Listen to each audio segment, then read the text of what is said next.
Unlike other large rivers in the world, such as the Mississippi in the United States or the Rhine in Europe, the Mekong River system has not yet been significantly disrupted. But this may change.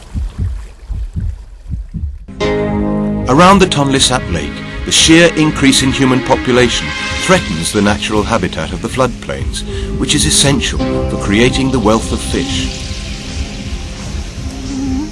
Each year, people take land for rice farming and cut trees for firewood.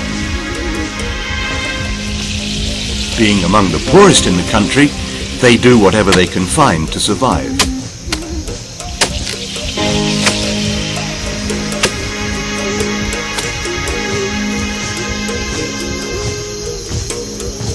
Pesticides and other chemicals used in agriculture often run off into lakes and rivers and present a danger to all plants and animals of the Tonle Sap Mekong River ecosystem.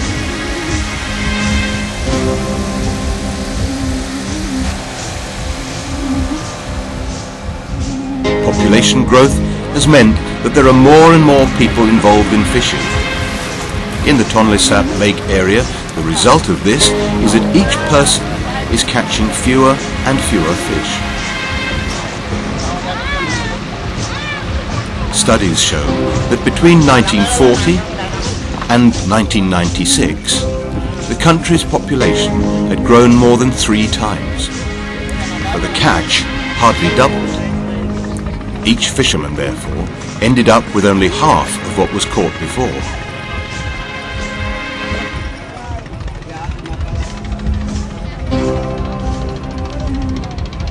Most species of small fish that spawn at a young age can sustain the increased fishing pressure.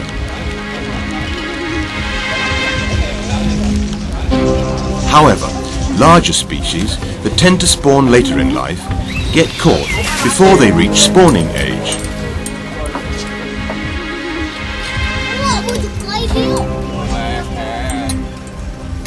The giant Mekong catfish needs many years to grow to 160 kilos before spawning. In recent years, it has become a rare sight in Cambodia.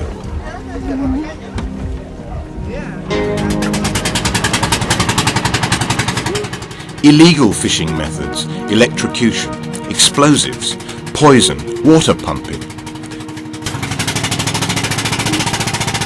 present a threat both to young fish feeding in the floodplains and to mature populations of fish.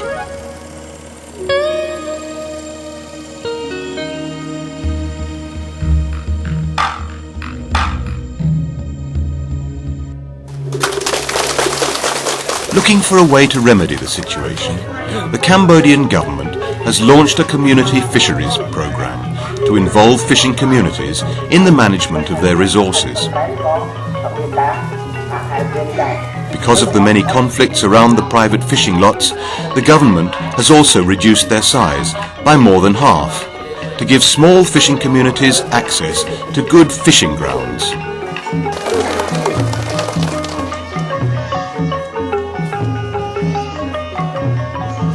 These measures are based on concepts new to most communities and to local authorities, and may take some time to produce noticeable results.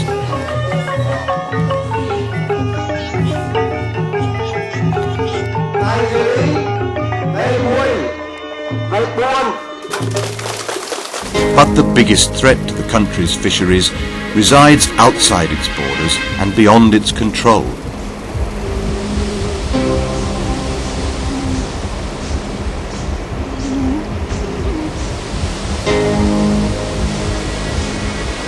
Anything that changes or modifies the course, flow or speed of water in the Mekong River could disrupt the life-giving flood cycle in Cambodia.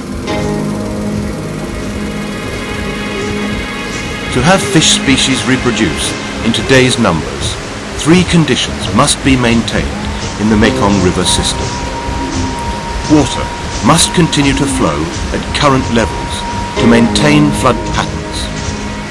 The fish's dry and rainy season habitats must remain intact.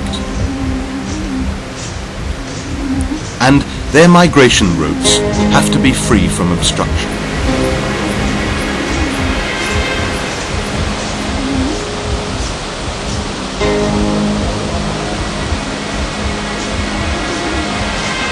major dams or channels designed to control or redirect water would affect annual floods, whether they're built on the Mekong River or on rivers that feed it.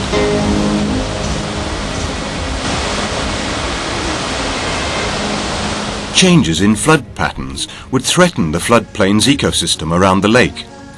Without the vast flooding that takes place today, the floodplains would shrink, affecting all wildlife and leaving fish with no habitat in the rainy season. The natural rainfall patterns have already shown how fish population and fisheries are linked to water levels. In 1998 to 1999, the die catch in Cambodia fell drastically. The flood level was one of the lowest recorded since 1924.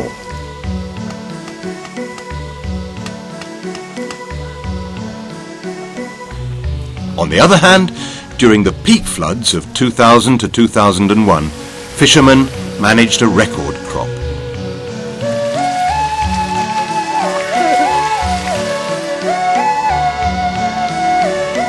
Such issues require government cooperation across borders. This is the reason why Cambodia, Laos, Thailand and Vietnam have created the Mekong River Commission to consult on matters that affect the Lower Mekong River Basin as well as individual countries.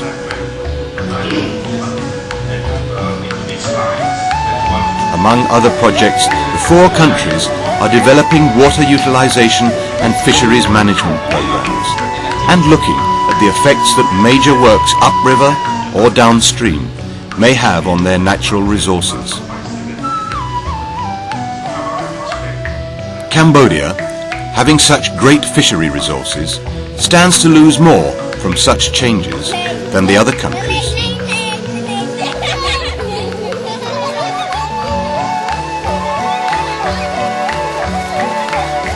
For Cambodians, the Mekong River and the Tonle Sap Lake and river mean prosperity and a food supply that, so far, has never failed them.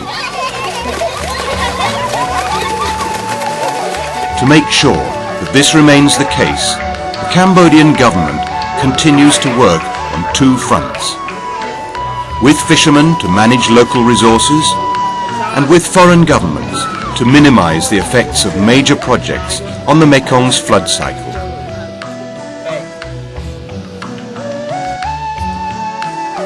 With scarcer fish resources in neighboring countries, Cambodia's stocks are more and more supplying the shortfalls in their demand for fish.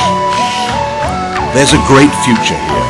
Cambodia could be the fish basket for the region if natural fish productivity can be maintained.